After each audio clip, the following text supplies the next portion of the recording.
Assalamualaikum warahmatullahi wabarakatuh. Balik lagi dengan saya Melani Fahla. Pada kesempatan kali ini saya akan sedikit membahas tentang bangkitnya kembali gerakan mahasiswa.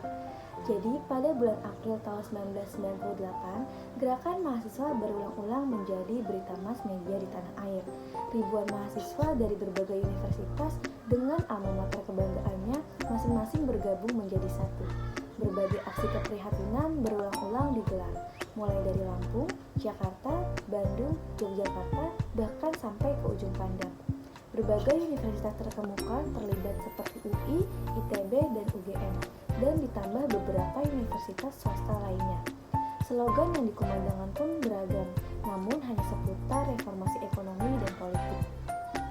Serta-merta gerakan mahasiswa ini mengingatkan kita pada gerakan serupa di tanah air seperti pada tahun 1966, 1974, dan 1978. Sejak tahun 1966, mungkin gerakan mahasiswa pada tahun 1998 ini merupakan gerakan mahasiswa yang terbesar jika diukur dari kritis politik ekonomi yang melatarinya, luasnya berita pers baik domestik ataupun internasional, frekuensi gerakan, serta jumlah mahasiswa dan universitas yang terlibat. Gerakan ini pun mengingatkan kita pada gerakan sosial di bagian dunia lain, terutama di Eropa Timur pada dekade awal tahun 1990-an. Pada saat itu, gerakan mahasiswa bercampur dengan aneka kekuatan civil society yang lain. Mereka menuntut perubahan sistem yang kemudian berubah menjadi gelombang sejarah berupa runtuhnya sistem ekonomi politik yang tidak demokratis dan tidak pro-ekonomi pasar.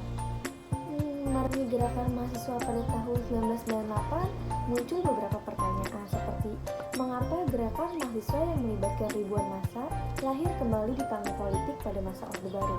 Mengapa gerakan sebesar ini timbul dan tidak lahir di masa sebelumnya, misal di tahun 80-an? Apa persamaan dan perbedaan dari penyebab gerakan itu dengan penyebab gerakan mahasiswa serupa pada tahun 1968? Lalu bagaimana prospek politik gerakan mahasiswa pada saat itu? Akankah mereka mengulangi suksesnya gerakan serupa di tanah air tahun 1966 ataupun gerakan sosial di Eropa Timur dekade tahun 90-an? Ataukah mereka akan kembali tenggelam seperti aksi protes sebelum sejak tahun 70-an? Akankah gerakan mahasiswa itu membuat sejarah Indonesia baru? Secara teoritis dapat dipertanyakan apakah gerangan yang menjadi penyebab lahirnya sebuah gerakan sosial. Literatur ilmu politik menyediakan 3 pandangan teoritis. Yang pertama, menjelaskan bahwa gerakan sosial itu dilahirkan oleh kondisi yang memberikan kesempatan atau political opportunity bagi gerakan tersebut. Pemerintah yang moderat misalnya, memberikan kesempatan yang lebih besar bagi timbulnya gerakan sosial ketimbang pemerintah yang sangat otoriter. Kendala untuk membuat gerakan di negara yang represif lebih besar ketimbang di negara yang demokrat. Sebuah negara yang berubah dari represif menjadi lebih moderat terhadap oposisi, menurut pandangan ini akan diwarnai oleh lahirnya berbagai gerakan sosial yang selama ini terpendam di bawah permukaan. Pandangan kedua berpendapat bahwa gerakan sosial timbul karena meluasnya ketidakpuasan atas situasi yang ada. Perubahan dari masyarakat tradisional ke masyarakat modern misalnya, dapat mengakibatkan kesenjangan ekonomi yang makin lebar untuk sementara antara kaya dan miskin. Perubahan ini terdapat pula menyebabkan krisis identitas dan lunturnya nilai-nilai sosial selama ini yang diagung-agungkan. Perubahan ini akan menimbulkan gejolak di kalangan yang dirugikan dan kemudian meluas menjadi gerakan sosial. Pandangan ketiga beranggapan bahwa gerakan sosial adalah semata-mata masalah kemampuan atau leadership capability dari tokoh penggerak. Adanya sang tokoh penggerak yang mampu memberikan inspirasi, membuat jaringan, membuat organisasi yang menyebabkan sekelompok orang termotivasi terlibat dalam gerakan. Ketiga pandangan tersebut dapat digabungkan dengan sedikit modifikasi untuk menjelaskan lahirnya gerakan mahasiswa di tanah air pada saat itu. Sangat jelas, gerakan di Indonesia dilahirkan oleh meluasnya ketidakpuasan di kalangan masyarakat luas. Krisis ekonomi dan ketidakpuasan atas situasi politik melahirkan baik gerakan mahasiswa di tahun 1966 ataupun tahun 1998. Bedanya, krisis ekonomi di tahun 1966 itu bertumpang tindih dengan polarisasi ideologi masyarakat antara komunis dan anti-komunis di era Perang Dingin. Pada saat 1998, krisis ekonomi yang terjadi bertumpang tindih dengan sesuatu yang kurang ideologis, seperti keraguan atas kompetensi birokratis pemerintahan, yaitu korupsi, kolusi, dan nepotisme. Krisis di tahun 1966 secara keseluruhan memang lebih sensitif, namun setelah 1966, krisis 1998 lah yang paling terbesar. Gerakan ini juga disebabkan oleh pemerintah yang lebih moderat terhadap oposisi. Sifat moderat ini tidak harus berupa sikap sebenarnya dari pemerintah, tapi moderat karena dipaksa oleh lingkungan. Di tahun 1966, pemerintah lebih moderat karena terjadinya pelemahan di kalangan pemerintah sendiri. Elit di pemerintahan semakin terbelah dan terpolarisasi antara pendukung dan anti-Soekarno. Perpecahan elit ini memberikan kesempatan politik atau political opportunity yang lebih besar bagi timbulnya gerakan sosial menentang kekuasaan. Pada tahun 1998, pemerintah menjadi lebih moderat lagi, bukan karena perpecahan elit. Kekuasaan pemerintah di bawah Soeharto tetap solid, walau mulai terjadi adanya persaingan yang semakin tajam di lapisan kedua kekuasaan. Saat itu, pemerintah dipaksa lebih moderat akibat tekanan organisasi dan komunikasi internasional. Begitu besar pengaruh IMF terhadap formulasi kebijakan ekonomi kita. Kebijakan politik kita pun kini menjadi tontonan internasional akibat semakin canggihnya media komunikasi. Berita aktivis yang hilang secara cepat beredar di internet di Amerika Serikat dan dengan cepat membuat lembaga internasional di bidang hak asasi bereaksi. Jika pemerintah Republik Indonesia tidak semakin moderat, tekanan internasional akan semakin bertubi-tubi. Namun dengan adanya gerakan ini juga disebabkan oleh para pelaku dan pemimpin mahasiswa itu sendiri. Lingkungan hanya menyediakan lapangan yang memberikan kemungkinan bagi timbulnya gerakan. Pada akhirnya adalah seorang pemimpin yang harus memanfaatkan lingkungan dan merubah potensi menjadi aksi. Institusi penting gerakan mahasiswa pada saat itu dan tahun 1966 adalah adanya Senat Mahasiswa yang menaungi suatu universitas. Institusi itu secara formal dan organisatoris memudahkan pemimpin mahasiswa menyatukan aksi selingkungan universitas. Sang tokoh mahasiswa pun dapat bertindak atas nama satu universitas.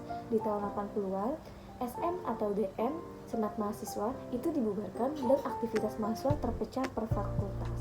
Institusi lain yang penting adalah jaringan informal antar universitas yang sudah dibangun oleh aktivis mahasiswa periode sebelumnya.